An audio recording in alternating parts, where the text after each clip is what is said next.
چابی تھی وہاں میں گئی تو اس نے دروازہ کھولا نشا نے, اس نے ہاتھ میں تفسیر کی کتاب پکڑی ہوئی تھی اور اس نے وہ لیا ہوا تھا, تو مجھے بڑی اتنی پیاری لگی پہلی نظر میں, بس وہ مجھے لگا کہ یہی ٹکڑا جو ہے نا میرے گھر کا چاند بنے گا.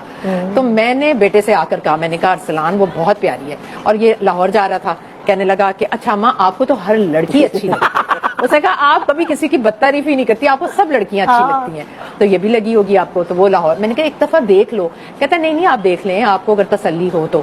لاہور چلا گیا. اس کے بعد تو میں تو اس کے پیچھے پڑ گئی, میں نے کہا چلو تم بات کر لو. کہنے لگا اچھا چلیں ٹھیک ہے. تو نمبر ایکسچینج ہوئے, تو ان کی بات چیت ہوتی رہی, تو میں پوچھتی نہیں تھی ان سے بالکل بھی نا, ارسلان سے.